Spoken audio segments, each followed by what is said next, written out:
Hello and welcome to the On the Couch podcast, the podcast that gives you the view from the therapist chair. I'm your host, John Dennis, a licensed professional counselor.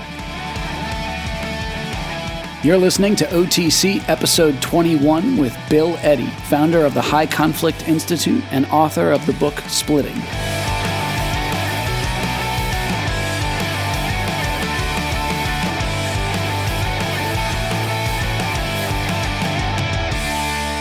Oh, welcome back. So, episode 21. Thank you all so much for tuning in. It is a late spring evening here at the headquarters of the On the Couch podcast in Lancaster, Pennsylvania. I'm excited to bring this conversation that I had with Bill Eddy to you all.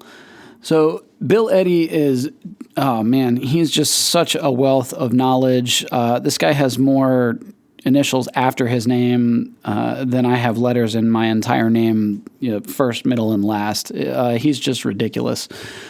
He is a lawyer, a therapist, a mediator. He's the co-founder and training director for the High Conflict Institute, which is out in San Diego, California.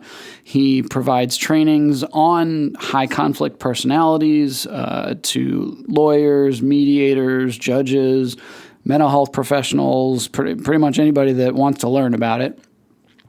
He's presented in over 30 states, 10 countries. He's a licensed clinical social worker with 12 years of experience, working with children, adults, couples, families. He's worked in psychiatric hospitals and outpatient clinics. For the past 26 years, he's been a lawyer representing clients in family court and providing divorce mediation services. He's a certified family law specialist. He's authored a dozen books, High Conflict People in Legal Disputes, Splitting, which we're going to be talking about quite a bit today, Protecting Yourself While Divorcing Someone with Borderline or Narcissistic Personality Disorder, which is the sort of subtitle of Splitting, and BIF, Quick Responses to High Conflict People, which stands for Brief, Informative, Firm, and Friendly. He's developed the New Ways for Families method for potentially high conflict families. Again, he's done just so much. I highly recommend you guys checking out the High Conflict website and his books. So I hope that you get something out of this conversation. I know that so many people, either they suspect that they're dealing with, a loved one, a family member, a spouse that has at least narcissistic or borderline personality traits or tendencies, whether that's an official diagnosis or not. I think we've all run into this at some point, and it's just such important information, especially with the high divorce rate that we have in our country and the custody evaluations and trying to navigate co-parenting and just all of these different areas. This information goes well beyond those topics. This is good information for just, dealing with a difficult customer or a difficult supervisor or, again, high conflict type of personalities. So I really hope that you get something out of this and that you enjoy this episode. Just a little bit about personality disorders. I'm going to specifically go over the DSM criteria for borderline personality disorder, or BPD as it's commonly known, and narcissistic personality disorder, or NPD, again, as commonly known. And so anytime you're talking about the personality disorders, like those are typically what I would call the heavy hitters. Those are sort of the really big, hefty diagnoses with extremely difficult traits and very difficult presentations, I guess I would say. So there you're talking, antisocial personality disorder, which a lot of times is typically linked to sociopathy and, serial killers and things like that. along with borderline personality disorder. Borderline personality disorder. So it's, again, this is going to be really wordy and psychology's kind of language. But it's a pattern of instability of interpersonal relationships, self-image and affect, so the mood, marked impulsivity beginning by early adulthood, and it's present in a variety of contexts, as indicated by 5 or more of the following things that I'm going to list out. So frantic efforts to avoid real or imagined abandonment. And that can be, they just really kind of go off the deep end if they think a relationship is being ended on them. If you're breaking up with them or pushing them away, or suddenly you don't like them, or and again, whether it's real or imagined, they will become frantic. So a pattern of unstable and intense interpersonal relationships characterized by alternating between extremes of idealization and devaluation. So I always describe that as, today you're my best friend in the whole wide world. I love you more than anything. And then tomorrow I hate your guts and I hope you die and I'm leaving you death threats. So that's a very brief, unprofessional synopsis there. Identity disturbance. So markedly and persistently unstable self-image or sense of self. They are, just very, very unstable in their self-concept, their self-image, their emotions, impulsivity in at least 2 areas that are potentially self-damaging. So that could be spending, sex, substance abuse, reckless driving, binge eating, things like that. Recurrent suicidal behaviors, gestures, or threats. That can also include self-mutilating, self-harming behavior. And then affective instability due to a marked reactivity of mood. So just intense dysphoria, irritability, or anxiety. Usually that's lasting a few hours, rarely more than a few days. A lot of times they can swing from, irritable to happy, like we were saying, the individual devaluation or the idealization, chronic feelings of emptiness. That can be inappropriate, intense anger or difficulty controlling anger, so frequent displays of temper, constant anger, recurrent physical fights, things like that. So that, in a nutshell, is the borderline personality disorder. And I think you hear me in the interview talk about, when you brush up against somebody that is struggling with borderline personality disorder, typically it. They can come on as very intense. You really feel like, in therapy a lot of times it can just really almost be like emotional, relational whiplash, where like it's today things are great and they're good and they're really intense, and then tomorrow they're really angry and really upset at you, and are just again jumping kind of back and forth between those. And then the narcissistic personality disorder. This is a pattern of grandiosity, either in fantasy or in behavior, the need for admiration and lack of empathy beginning by early adulthood and present in a variety of contexts, is indicated by 5 or more of the following. So has a grandiose sense of self-importance, exaggerates achievements and talents, expects to be recognized as superior without commensurate achievements to back it up, is preoccupied with fantasies of unlimited success, power, brilliance, beauty, or ideal love, believes that he or she is special and unique and can only be understood by or should associate with other special or high-status people or institutions, requires excessive admiration, has a sense of entitlement, unreasonable expectations of especially favorable treatment or automatic compliance with his or her expectations, is interpersonally exploitative, so takes advantage of others to achieve his or her own ends, lacks empathy, is unwilling to recognize or identify with the feelings and the needs of others, is often envious of others or believes that others are envious of him or her, and shows arrogant, haughty behaviors or attitudes.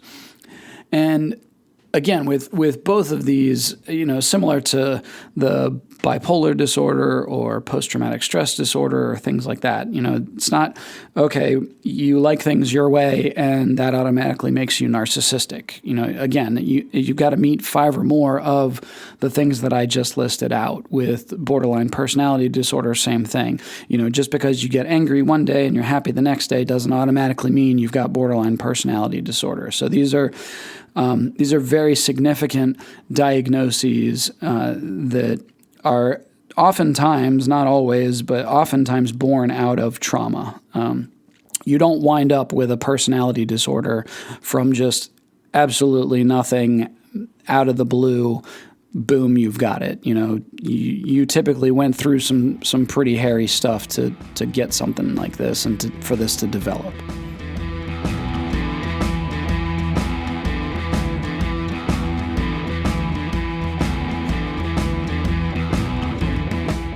Well, Bill, I just wanted to say thank you so much for being willing to carve out time to be on the Couch podcast. I've been really looking forward to having you on after becoming familiar with your books. So thanks for being on. Thanks so much, John. I'm glad to be here.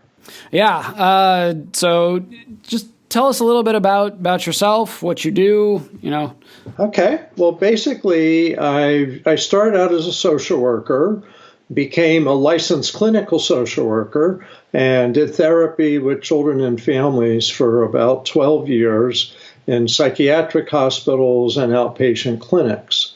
Oh, the easy stuff. Okay. Yeah. But I found that I liked conflict resolution and that kind of part of things. And that I became interested in mediation. I worked as a volunteer mediator in our community, and found that I really liked the idea of applying counseling kind of methods to conflict resolution, and divorce mediation became very appealing. Wow. So what happened? So I decided to go to law school so I could be a divorce mediator. But while I was in law school, I got really interested in the practice of law. So for 15 years, I represented clients in family court. But this whole time I've been doing mediation. So I'd say all put together about 30 years of mediation, 12 years overlap as a therapist, 15 years overlap as a family lawyer. So all put together, that's kind of who I am. Sure. You just didn't have enough initials behind your name. You just had to keep going. Man. Yeah, we ran out of Scrabble pieces. So and so now you're also co-founder for the High Conflict Institute. Can you kind of just describe what is the High Conflict Institute? Yeah. So from this work, I started writing. And I wrote a book called High Conflict People and Legal Disputes, and that got put out. I had a website, and it started attracting attention from around the country. And so I was invited to speak to lawyers at their conferences, to judges at their trainings, etc. And I did a training in Arizona that was set up by a woman who worked for the Arizona Supreme Court named Megan Hunter. And she set up the training for judges, and she said, we really need this stuff on high conflict behavior, high conflict personalities. And she said the judges said it was their favorite seminar they ever had. And she said, Bill, let's set up a business between us, because she was getting her master's in business administration. And she wanted to set up a business of doing trainings for family law related information, like mental health stuff for family law, and I was the perfect fit. So we decided to form a partnership And January 2008, we started High Conflict Institute primarily to train professionals in the issues that made high conflict cases just keep going and going and going. Sure, sure. And so what services are offered there at the High Conflict Institute? Obviously trainings. Yeah, we're basically in educational services. So we don't take cases like a lawyer or a therapist would. However, we do a lot of consultation. And because consultation isn't licensed by states, we can consult with people around the country and actually around the world, and we do.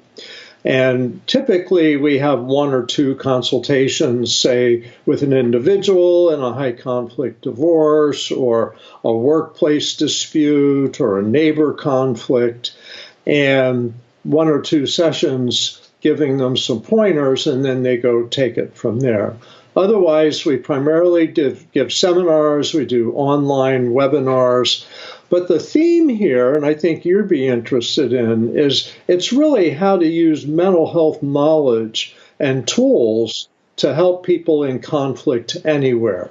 Definitely. And yeah, I know in reaching out to you, I had mentioned about my interest in some of your books, Splitting and Dating Radar. I'd actually been turned on to you and your books and the High Conflict Institute through a couple of clients that I've had that were familiar and were going through some high conflict situations. So can you sort of give, just a Cliff Notes summary for Dating Radar and Splitting? Yeah, so Dating Radar was written many years after Splitting, but in chronological order, it makes sense to discuss that briefly first. So Dating Radar is really designed to help people see warning signs of getting into a relationship with a high conflict person. And in a little bit, I'll define a high conflict person. But for now, people often say, oh, I know what that is already. I've had to deal with it.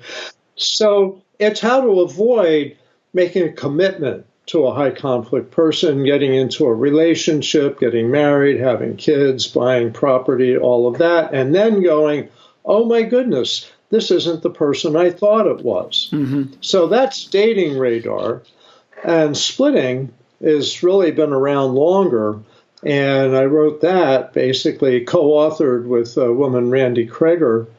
And basically the idea with Splitting is to help people manage and navigate getting divorced from someone with borderline or narcissistic personality disorder, or really anyone with a high conflict personality. So it emphasizes kind of the psychological side, how to manage dealing with that other person, but also the legal side, how to deal with someone like that in the family court system, where generally personality disorders aren't well understood or deceive people. So there's a lot of cases in family court, and I end up consulting on, where the court really has the case backwards. And someone, say, with an antisocial personality is fooling the court and getting rulings against someone who was actually their victim. And so it's kind of a re-abuse in a sense. So that's what Splitting is about.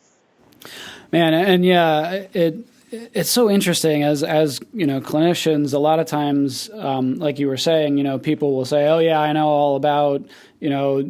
I find a lot of our language, our lingo, gets thrown around so much more these days. With if you get angry at all, suddenly you're bipolar, or if any like borderline, and if you like things your way, suddenly you're narcissistic, or things like that. I think a lot of people do that. Yeah. I think it's a little bit of knowledge can sometimes be a dangerous thing, but we realize people have that little bit of knowledge, so we want to be much more in depth and really explain things. But also, we developed the concept or the term of high conflict personality. And the idea is that's easier to talk about because it's not a diagnosis, it's simpler to identify.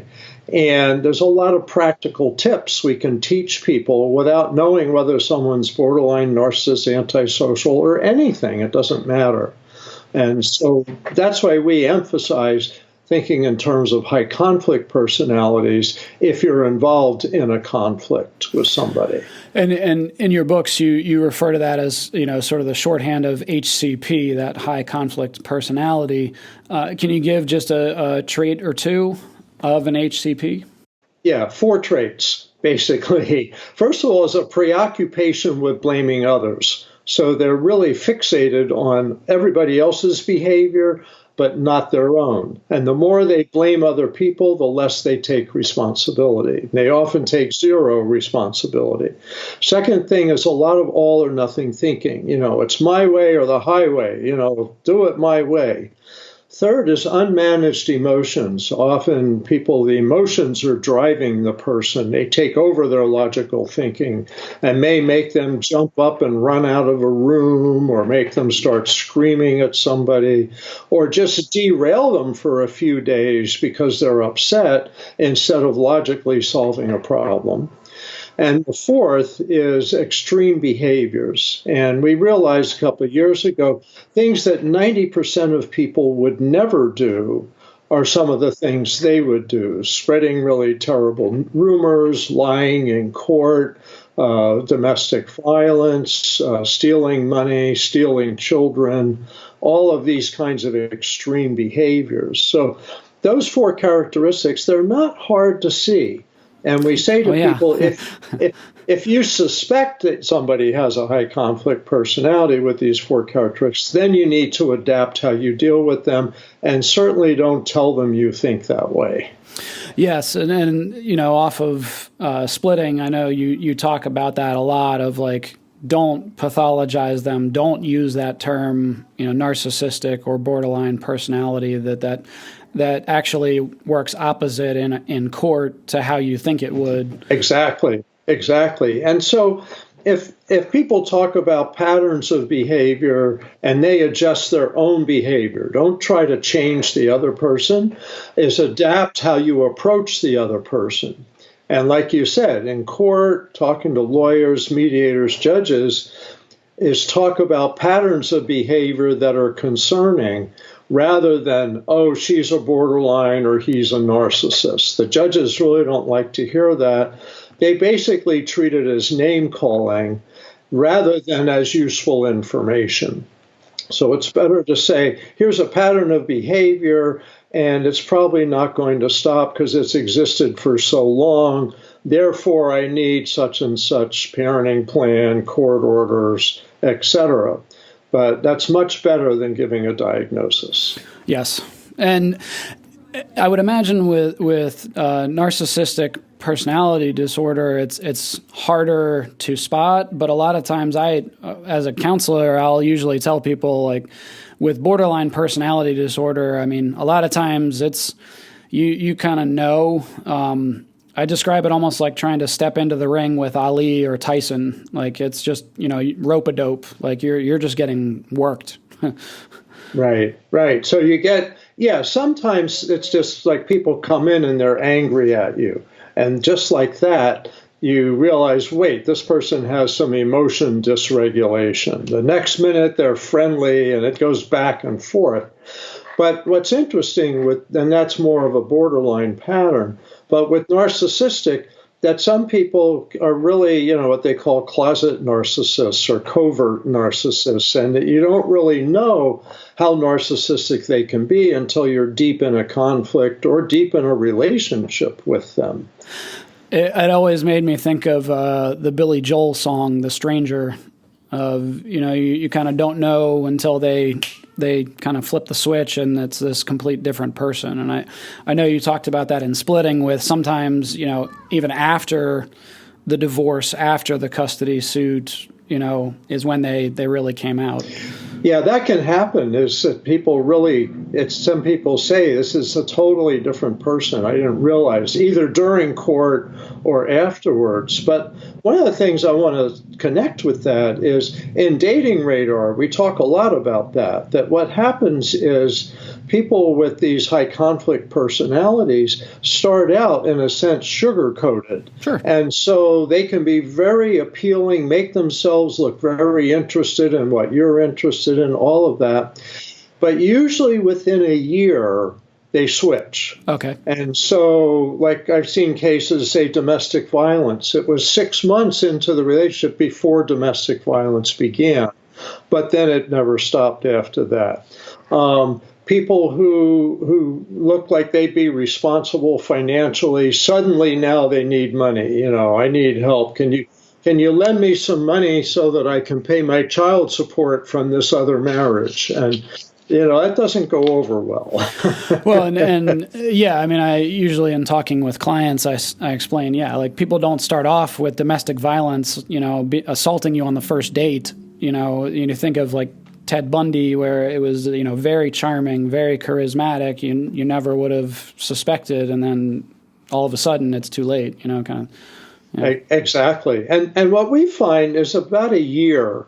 That most cases within a year, people see the switch. Yeah. And so we say, don't get married for a year. Don't buy a house together for a year. Don't have a child for at least a year. Because that way that what you see is what you get. And we did an online survey with Dating Radar, and we got over 300 responses. And we asked people if they had an experience with a high conflict partner, and if so, when did they realize it? And many of them say it was a month, it was 6 months. Some said it was even a couple of years before they really saw the switch, but that was rare. Almost everybody within a year.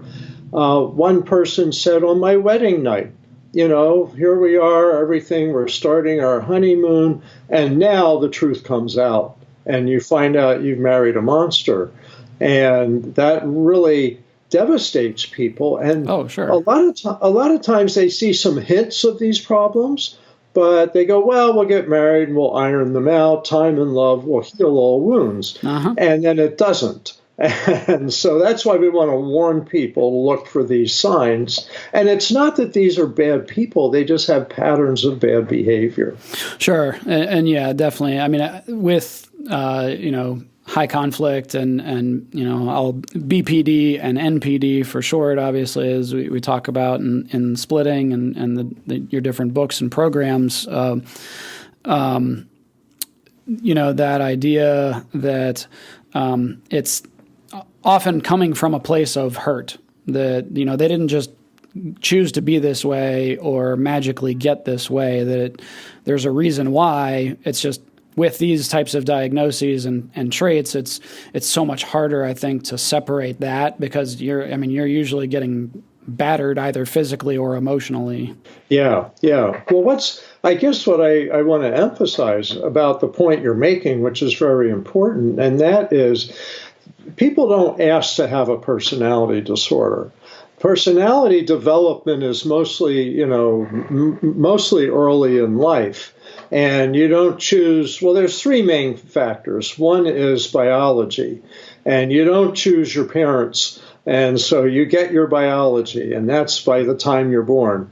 The second is early childhood, and you don't have control over that either. The third is the larger culture that you're raised in. So, for example, the cultural influence, if you think of somebody born in 1920, they're going to go through World War II, the Depression, they're going to have all these stresses. They can't think about themselves, let alone talk about themselves. And fast forward 1980, the beginning of personal computers, all of that. Now we talk about ourselves. We talk about ourselves a lot. We talk about ourselves online. We say this, we say that. And yet that generation, couple generations before, didn't even talk about going through a war, seeing their friends die and this and that. They said, no, I don't want to talk about it. So just personality-wise, you can see kind of personalities influenced by culture. So when you have someone with a personality disorder today, it's for reasons that were beyond their control. Now you can hold them responsible for their behavior today, and if they have a problem, they need to get help with it. But the idea is, I don't blame people for who they grew up to be, but I do hold them responsible to deal with it today. And that kind of leads us into, with BPD, NPD, traits, diagnoses? What are some myths that you see? Well, with all of them, there's a belief that a lot of people have that this is intentional behavior that they can turn on and turn off. And it's like, she knew she was doing this. She knew she was doing that. Or he was doing this on purpose. I know it. And I know what he was thinking when he did that. No, we don't know what they're thinking when they did that. It may be they weren't even thinking. And that's what I find. A lot of people, when they're in like a borderline rage, even people who go into recovery and talk about it say, when I was in a borderline rage, there was nothing going to stop me. I wasn't thinking. It's almost like a blackout. Exactly. Yeah, the emotions took over. And so there really wasn't a sense of choice as we think of choice today. It doesn't mean you don't hold people responsible, just like an alcoholic who's in a blackout. And they're acting and doing things, but they have no recollection of it. And that's doesn't make it okay. But it's not that there's a switch that they could have just said no. You've got to get them into treatment, long-term treatment, change patterns of behavior, not use alcohol or drugs, etc., in order to not go back to that behavior. So I think there's myths about intentionality. There's myths about how quickly you can change somebody. People say, 6 weeks of therapy and you'll be past your yes. personality disorder. 5 easy installments. Yeah.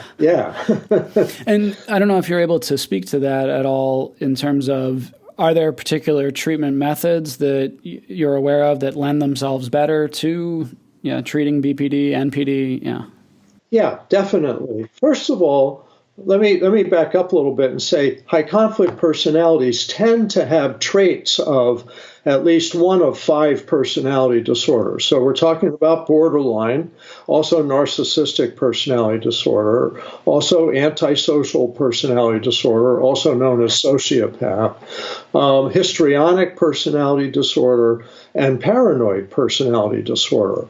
And we see signs of these. So if you're talking about treatment, of these 5, in many ways, borderline is now the most optimistic because we have really developed really earmarked techniques. I personally really like DBT, dialectical behavior therapy, because it's really targeting the all or nothing thinking that people with borderline personality have. And dialectics means looking at the opposites and integrating them. Yep. So someone with borderline personality says, I'm a horrible person, it's hopeless for me, and I don't want to change. And you go, well, you're not a horrible person, and you might try some changes. And so kind of bringing that into more reality. But I think that cognitive behavioral therapies that teach self-help skills, changing your thinking, changing your behavior step by step with a therapist who can tolerate personality disorders, because not every therapist can. They often can be too much of a roller coaster. Yes. I will... just for announcement's sake, on air, say a lot of times, I do not work with borderline personality disorders. That is not my strong suit. I go elsewhere. Yeah, and it's good for people to know. And there's therapists who love working with borderline personality disorder. They usually don't work alone. And part of it, with DBT, for example, is have a group therapy where self-help skills can be reinforced and such, as well as individual therapy, as well as a consultation group for the therapist doing that. So they're not alone in the firing line. Yes. But I want to say also narcissistic personality, histrionic, paranoid, that similar approaches like teaching ways to change your thinking, change behavior, to practice with a therapist step by step, that they can make progress. The problem is personality disorder people generally don't seek therapy because they think it's somebody else's fault and I'm fine, leave me alone. Mm-hmm. Yeah, I was always taught the very sad counseling joke with narcissistic personality disorder is you're never going to write the diagnostic code for NPD because they're never coming into outpatient unless they get brought in for like couples counseling or something like that. Yeah. And that's a good point. And I must say, as a therapist, I remember 3 people with narcissistic personality, probably personality disorder, that I worked with as a therapist. And the one that lasted the longest was maybe 6 or 8 sessions. Yep. And he was there for 2 reasons. His wife was really pressuring him to change and get some help, and he might have lost his marriage. But he also was in a business partnership with 3 other partners, and they were on the verge of throwing him out. But he didn't come for treatment for narcissistic personality disorder. Oh, no. He came for He came for anxiety. He says, I'm getting so anxious. These business partners, my wife, I'm so anxious. I need help with that. So I snuck in a lot of things that would help with his narcissistic personality, but I never said you have a narcissistic personality. That would end the therapy right there. Yeah, and similar to what you were saying with in court, I mean, definitely popular media, people are familiar much more with antisocial, narcissistic, borderline, and they really don't like that diagnosis being put on them. Yeah. Right. And let me switch over to the court side of this. And in the book Splitting, I think I mentioned examples like this. I had a client as a lawyer. I was a lawyer at that point when I wrote Splitting, but I get a lot of referrals of people with mental health problems. I had a client who had borderline personality disorder. And she had a terrible incident. She'd actually shot herself in the stomach over an issue with the husband taking the child deciding to live with the husband. Oof. And that was terrible, and she survived that and said she wanted the children back. And I said, well, that's going to take a whole lot of work, especially on your part, to her. Yeah. And the good news is that she'd been diagnosed for depression. She took depression medications. She went to see a therapist who said, you have borderline personality disorder. And she shared that with me. And I said, that's good because you can learn skills and change. And she'd also been working 3 jobs, not sleeping a lot, and she stopped doing that and basically changed her life in a very healthy, positive direction, and she sustained that. And after 6 months, we went back to court and told the judge she's doing well, etc., and it'd be good for the kids to be able to go back with her. And the kids had actually said they wanted to go back with her. Okay. But the husband and the husband's lawyer said this woman should never, ever, ever be alone with the children again. Oh, okay. And so what I said is, if she's in her recovery, as she is, then she's doing very well. There should be no problem. And the children want to go back with her. Mm-hmm. And what was interesting is the judge had a son with a mental health issue. And she said, I know people can change if they get treatment and stick with it. So if she sticks with this another 6 months, then the kids can go back with her. Okay. And she did stick with it. And for the next few years, I've lost touch after a while, but the next few years. And what's so important here is the diagnosis itself doesn't answer what the plan should be. And she's an example of that. Just like with a recovering alcoholic or addict. They may do something really bad, and then they get clean and sober, stay in recovery, and courts are very favorable to people who work a good recovery program. So I want mental health clients to know that the diagnosis... It's not a death sentence. It's not. Yeah, it helps you know what you need to work on. It's not the end of things. It may be the beginning. Well, and I would say that's, I would imagine, another one of the myths, with BPD, NPD, that like, oh, that's it, you can't do anything, like you need to terminate parental rights, and Right. Are you also able to speak to any myths on the, I guess I would call it the non-BPD, non-NPD spouse, myths or misconceptions they have about going to court and sort of going through this process? Yeah, there's a lot. There's people who, I call them the reasonable person. So I talk about high conflict people and reasonable people. So high conflict people are more emotion driven. In quotey fingers. Yeah, you can see my fingers. Yes. Or hear them. You can hear them through the radio. But I think it's important to be prepared for a roller coaster, because when high conflict people go to court, they often bring out, court is an adversarial process. It's an adversarial process of conflict resolution. And the average person is not prepared for an adversarial process.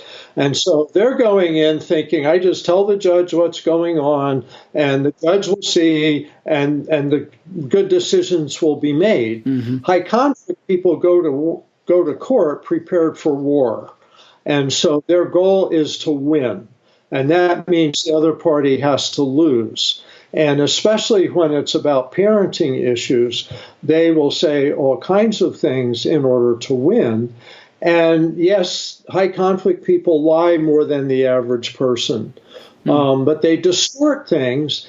And the reality is they're driven in many ways by unconscious drives and emotional issues that have existed for them since early childhood.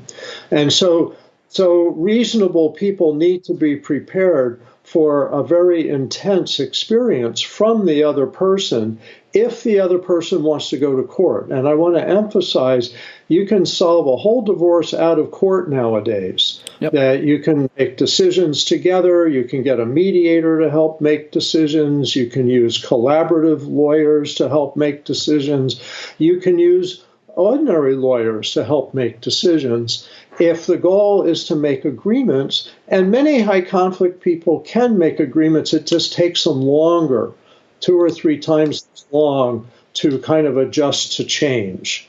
And I emphasize that in the Splitting book, is to have a 2-track approach. Try to settle your case, but be prepared for court in case you have to go. You're listening to OTC Episode 21 with Bill Eddy, founder of the High Conflict Institute. We'll be right back after a brief word from our sponsor.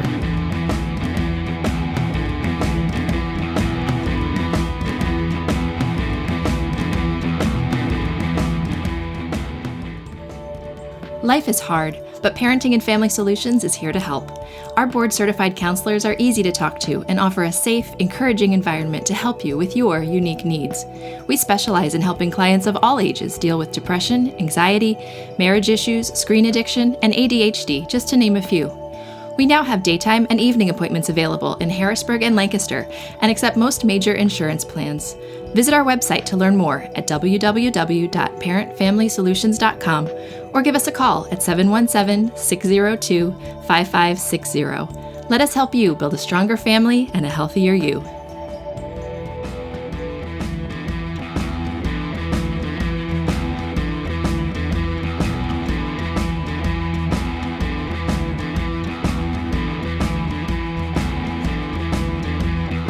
So, kind of getting into some of the concepts you teach of, you use some acronyms for BIF and keep calm. Can you kind of unpack those a little bit? Yeah.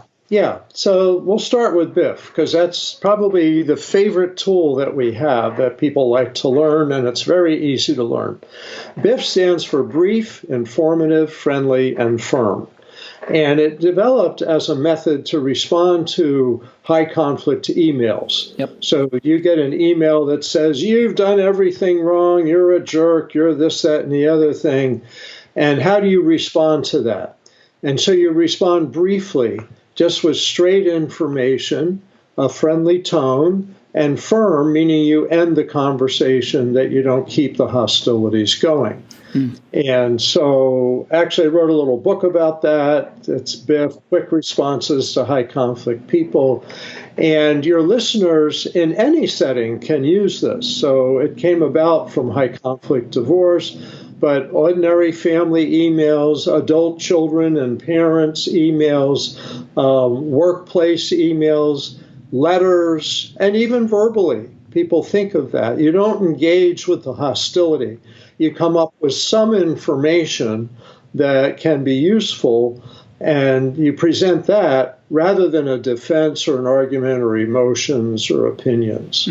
And I think in splitting, you kind of talk about, and usually I say to my clients on the reasonable end of things, of you can be as angry as you want. You can go into orbit. Just reserve that for your counselor or your friend or family member. When you're communicating with your spouse or your ex, you have to change that up. And you kind of have to give almost like the opposite response of what you would like to give. Is that safe to say? Yeah. So, and sometimes people do this, and sometimes with a therapist they do this. They write their first emotional response.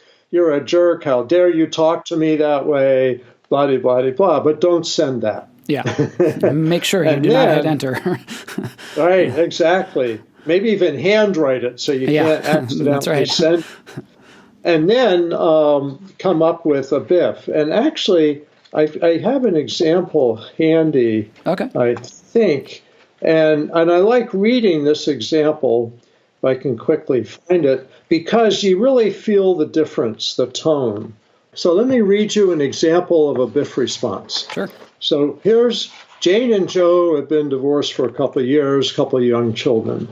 So Joe's email, Jane, I can't believe you're so stupid as to think I'm going to let you take the children to your boss's birthday party during my parenting time.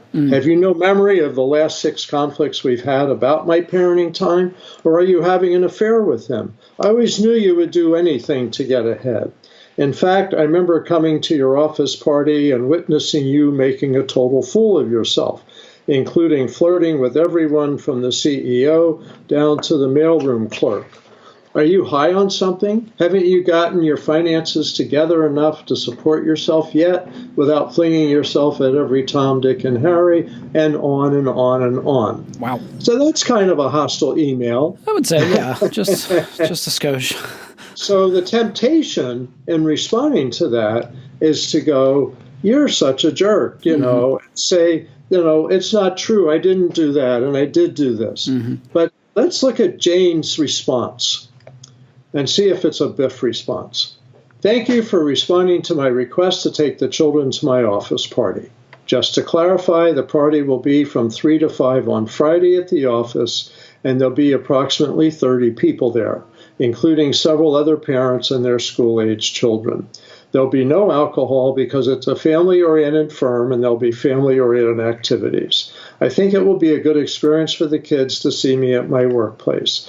Since you do not agree, then of course I will respect that and withdraw my request because I recognize that it is your parenting time. And that's it. Yep. So that was brief, informative, just straight information, not a defense or an argument. Friendly enough tone, thank you for responding. I respect your parenting time. And firm in that it ended the conversation. Now, she could have said, it'd still be a BIF if she said, with this information, I hope you'll reconsider. Please let me know Wednesday by 5 o'clock. And it would still be a BIF response because it kept it contained, kept it firm. I find a lot of counseling clients like this method because they go, oh, I've got people I can respond to like that.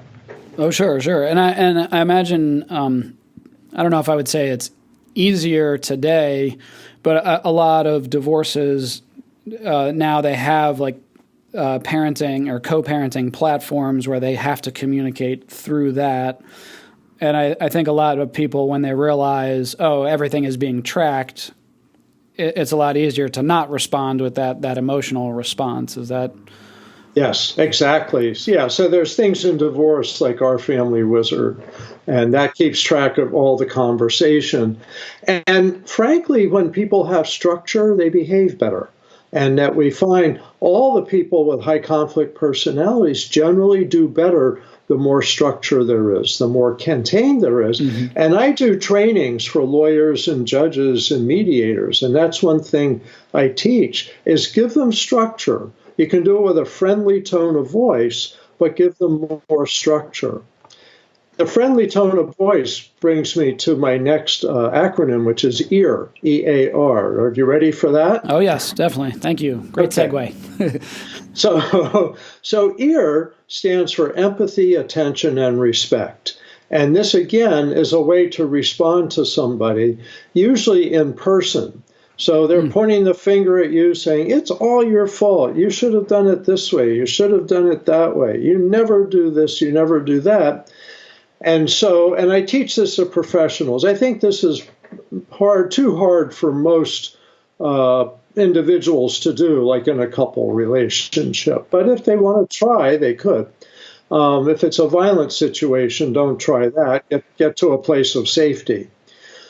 But in many cases, professionals deal with a client who's angry, upset like that, can say, wow, I see how frustrated you are. I can see how upset you are.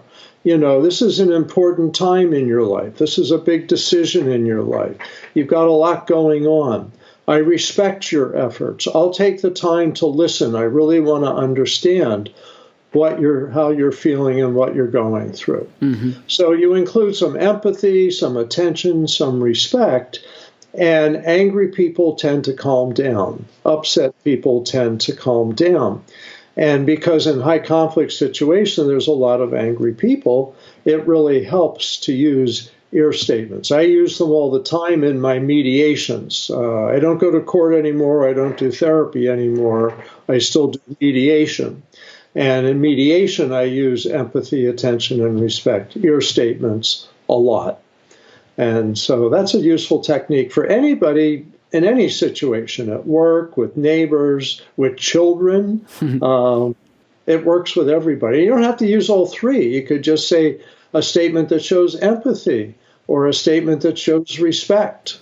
Well, yeah, I think of, as you were talking about that with the parenting, made me think of almost like positive parenting solutions, or, Dan Siegel and Whole Brain Child. And, you're sort of channeling your inner therapist when you're talking to the person. And yeah, like you said, connecting with them using empathy. Yeah, and in many ways that's true. And that's part of where I got some of this, was hearing some of the brain stuff, Dan Siegel, Alan Shore, talking about left and right hemisphere and how, we receive emotions seem to be more right hemisphere. And so when people have agitated emotions and you're talking logic, that's more left brain, and it misses. So that's why empathy, attention, and respect tends to calm the right brain agitation and reaches them better. So we tell people you have to learn to talk to the right brain for the situation. Yes. And that kind of gets us into some of the mirroring of emotions. Are you able to speak to that at all? Yeah, and I have an interesting comment to make about that, because as a therapist, I learned that mirroring can really be a useful tool to get synchronized. What I've learned with high conflict personalities is that we feel like mirroring their anger and upset, and that it's important that we don't. Yeah. Because what we want to do is act in the way that you want them to mirror. And what I find is if I can stay calm, give EAR statements, give information, that they start to mirror me and become more calm, etc. So that's a difference with high conflict people. You don't want to mirror their negative emotions. and again, kind of tying it to parenting also, a lot of times, I kind of give that advice of like, you want to model, not mirror. Exactly. Really good way to put it. And in many ways, emotionally, high conflict people are like children. I think of them as like 5-year-olds. You really need to calm them emotionally, because their interpersonal emotions are very immature. And this can help them. And that's not to say they can't learn, but it takes a great deal of therapy. So can you tell us a little bit about the New Ways series? I had seen some of that and heard you reference some of that in Splitting. What is it? Yeah, New Ways for Families is a method that we developed with High Conflict Institute, and that we've been training therapists, also lawyers, mediators, judges in this method over the last 10 years. And the basic idea is it's designed for high conflict families, but it doesn't assume that one or both people are high conflict. Anybody can benefit from this. It's a set of skills in a structured way.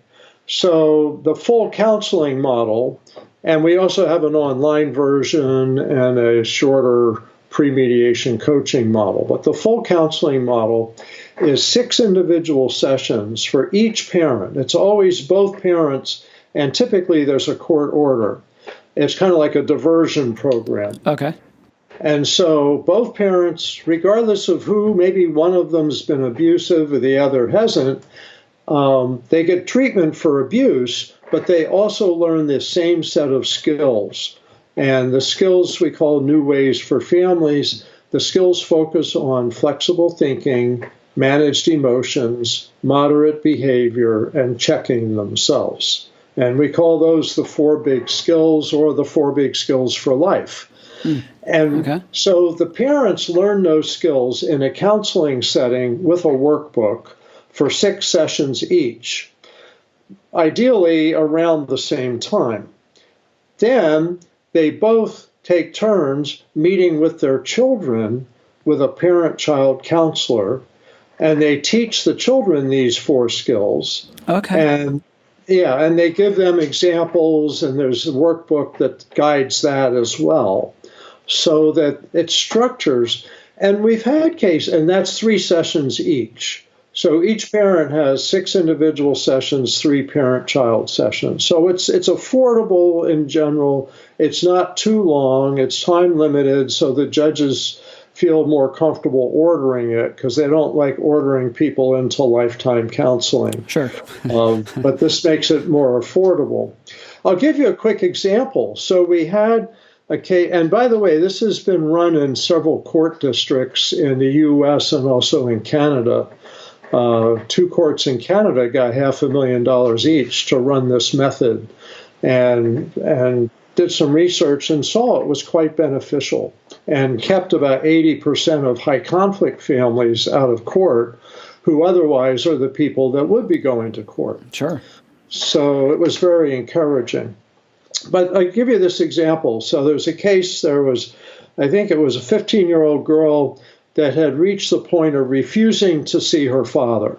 And some people call it alienation or estrangement, resistance and refusal to see a parent in divorce. And she favored her mother and rejected her father. So the parents went through this, New Ways for Families, the individual counseling each, and they do it with a separate counselor. Then they took turns meeting with the child. So the first parent-child session was the daughter and the mother. And the mother said, now you have to meet with the father, and, I'll bring you to the center, and then you'll meet with him. And the daughter reluctantly went, and generally that's what we get. We get reluctant teenagers, but it's only 3 sessions, So they go. I'm familiar with reluctant teenagers. Oh, good. Yeah.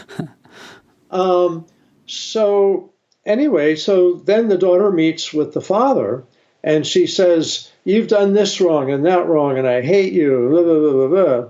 And the father, who's been through 6 sessions learning to manage his emotions, have flexible thinking, moderate behavior, says, thank you.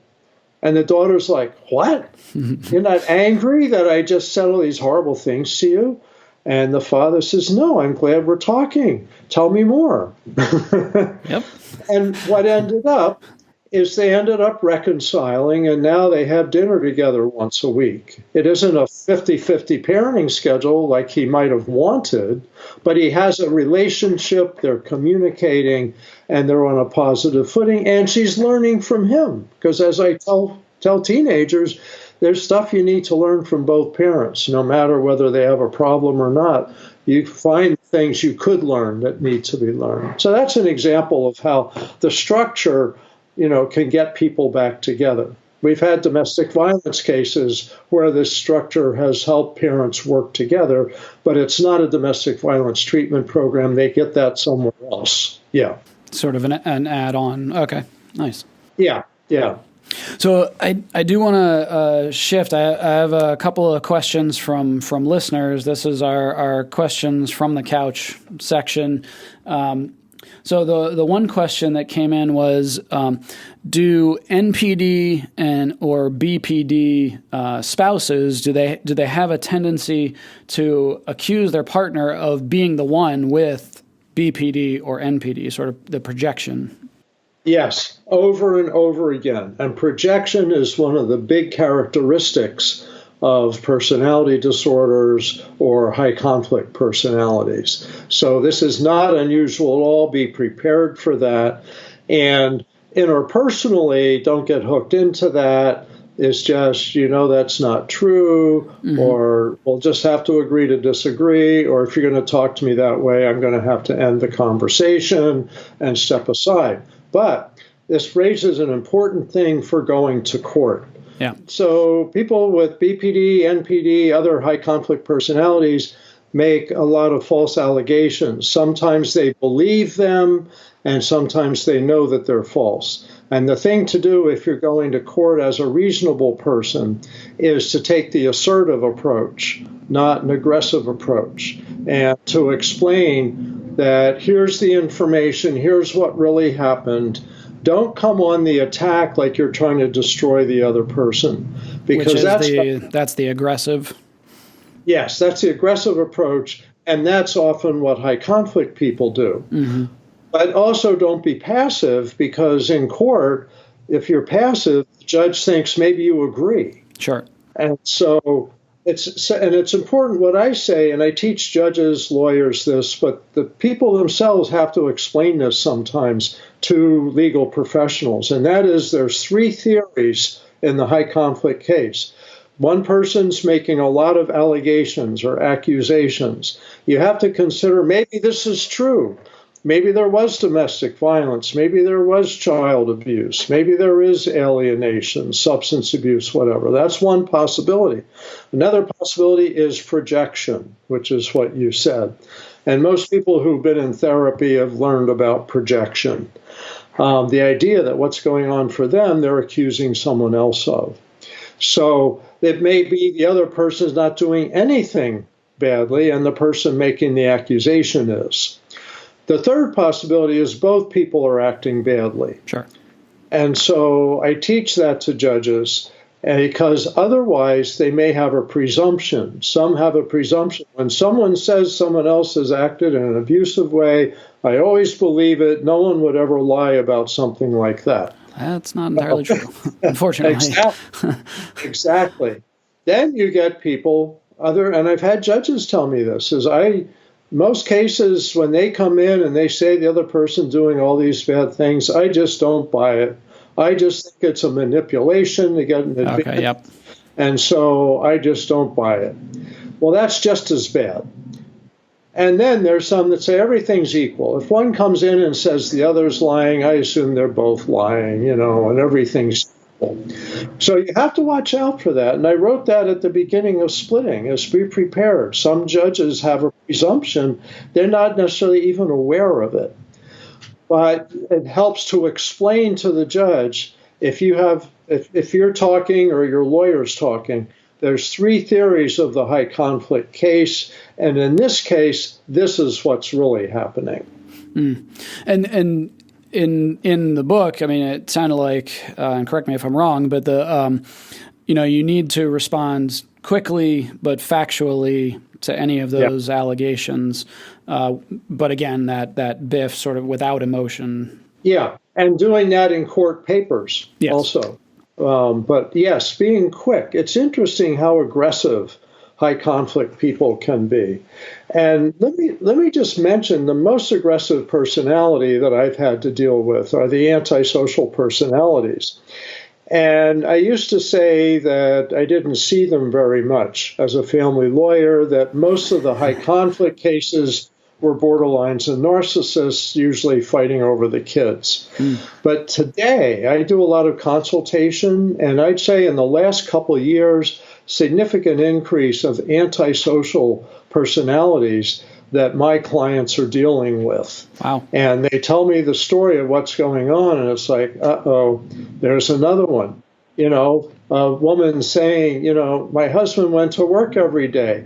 After we separated, I found out he never had a job. He was stealing money from, my family's company, or he was dealing drugs, or was gambling, or whatever. But the other thing that's a big concern, and I see this pattern, is that antisocial people will make up a story about how bad the other person is and how they're a victim of the other person. And so they'll say, and antisocial research shows about 3/4 male, 1/4 female. It may be a more biological and less susceptible to therapy or treatment. They're really often seen as not treatable once they're adults. Yeah, kind of the end of the line. Yeah. So what I've seen several cases like this where the man with that personality says, the mother here is interfering with me and the children. It's so unfair. I'm the victim here. She's this horrible, mean mother. And the judge looks at the mother like she's a horrible, mean mother. Mm-hmm. And I've had cases that have taken a couple years for the court to realize, oh, wow, we got it backwards. This guy's a lying, such and such, because that's a characteristic of antisocial. So people have to be prepared. Lies are a big issue in family court, and sorting through those isn't easy for a judge. So yeah, I can't even imagine. Can't even imagine what you see in mediation and what the judges see. So the one of the other questions that came in is for grandparents of their child is married to somebody with BPD, NPD, or and staying married, or they're getting divorced from that person. What advice do you give to grandparents and other family members when the anger gets aimed at them? That's really hard because grandparents legally really have no rights with their grandchildren. Mm-hmm. The U.S. Supreme Court, a court case, I think it was Troxel v. Granville, about 12, 15 years ago, said parents own the kids. And so grandparents have no legal rights unless one of the parents is dead and the other parent is blocking any contact, or both parents are unfit. Then grandparents may step in, may actually even take over the parenting. But I think it's a horrible decision because I think it does take a village to raise a child, and grandparents are often the key people in the village. So, yes.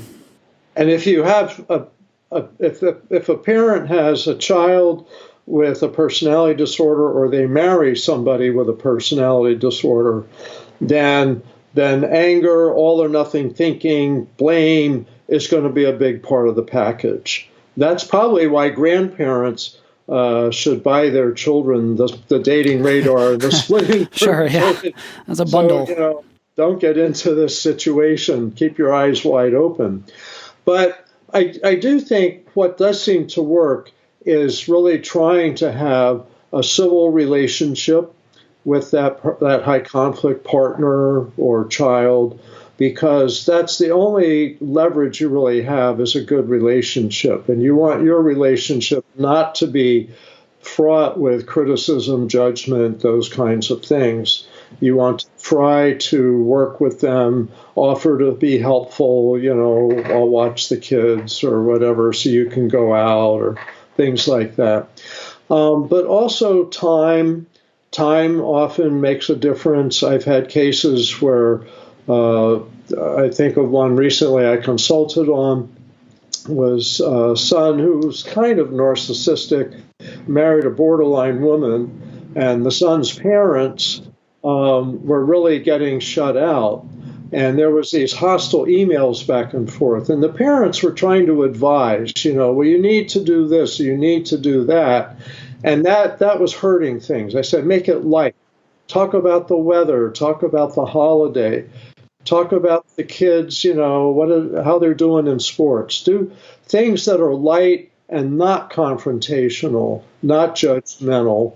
And often what I find is all of these personalities, because they're so emotion driven, often within a month or 2 or 3 months, may be in a different place. And so if the grandparents stayed involved, sent like a holiday card, birthday card, stayed in touch, then sometimes things turn around and get better in a 2 or 3 months. So, but really avoid judgment and criticism. That just blows up. And are there times where you would also recommend, family counseling involving the grandparents, or them being involved in the new ways or things like that? Sure. And so new ways is really, in many ways, a family systems approach, because you're teaching everybody in the family the same skills. Mm-hmm. And we've had some court cases where grandparents were involved. For example, say the mother had a substance abuse problem, she's in recovery, and she's living with her parents. And so we've had the grandparents go through learning the new way skills too, and so they can talk that language and reinforce those skills.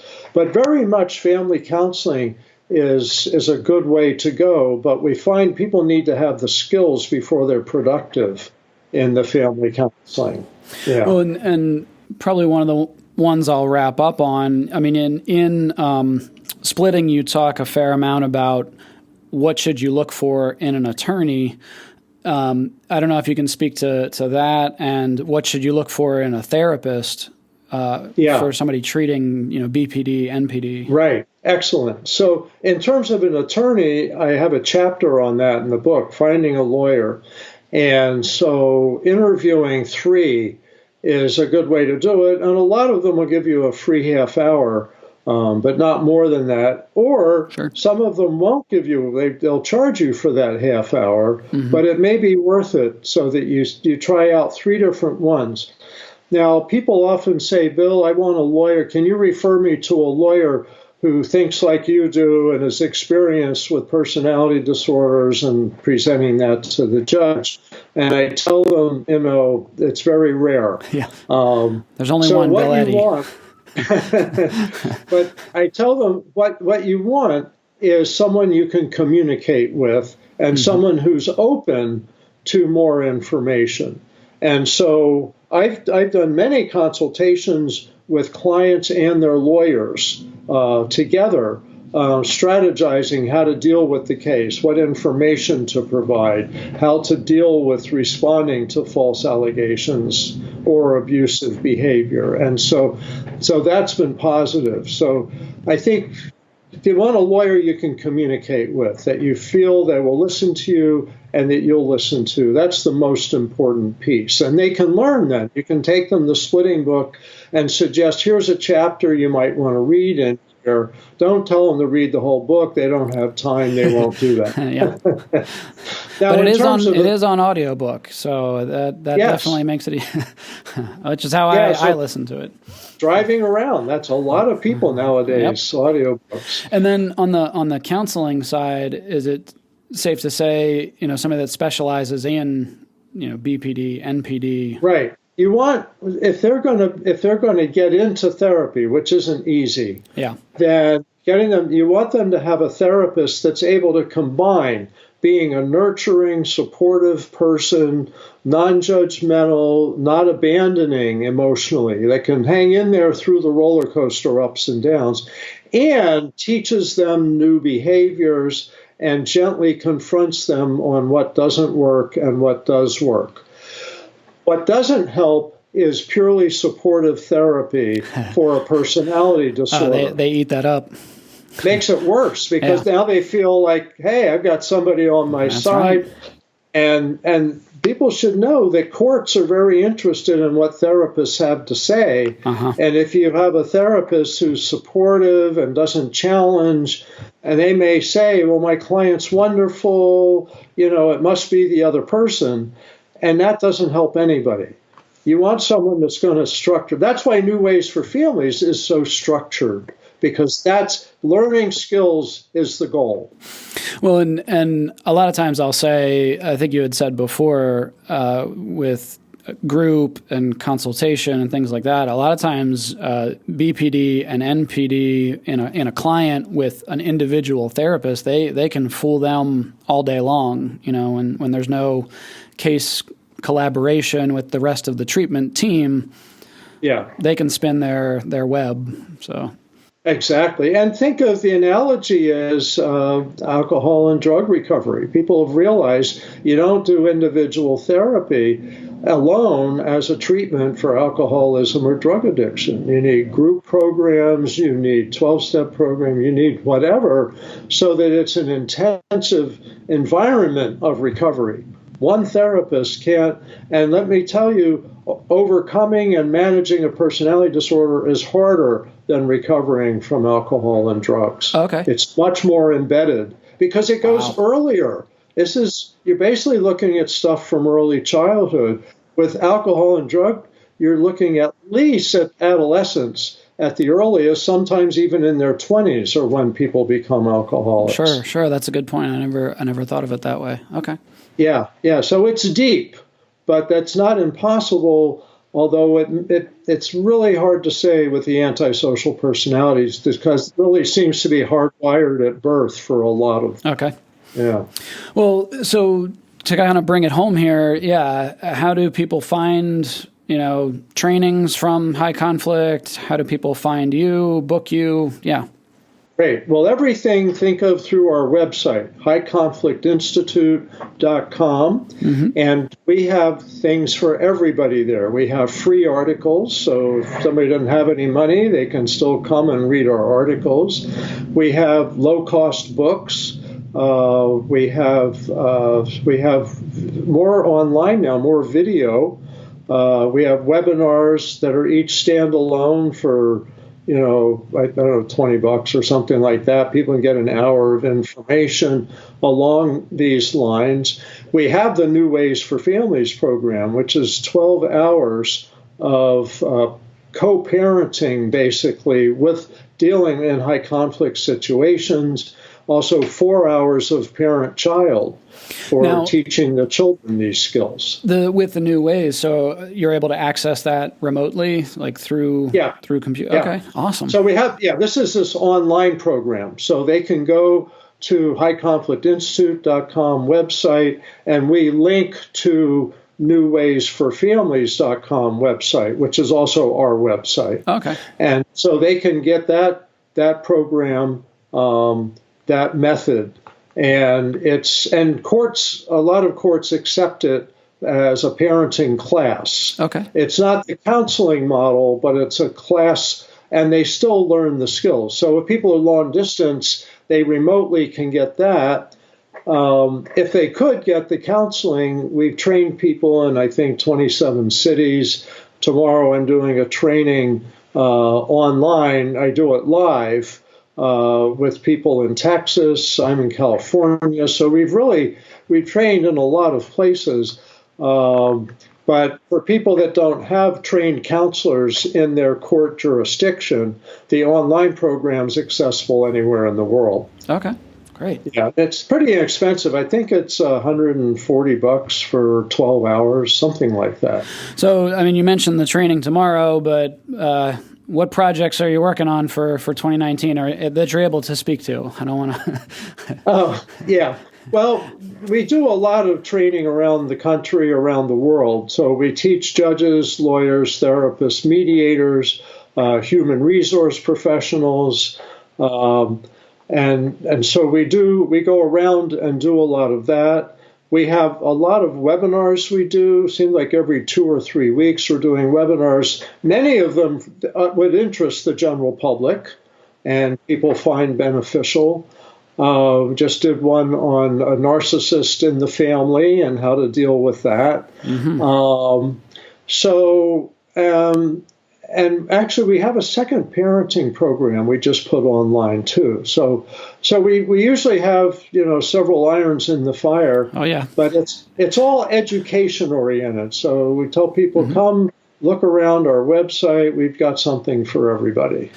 Well, Bill, thank you so much for everything that you do, for your years of service. You have chosen to move into a space that a lot of people would not.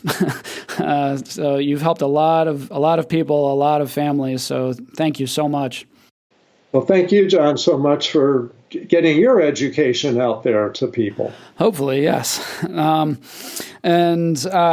always say, I will look forward to staying in touch with you and keeping an ear and an eye on what you guys are doing there at the High Conflict Institute. And so again, thank you for being on the show. Take care. Thank you. Take care too.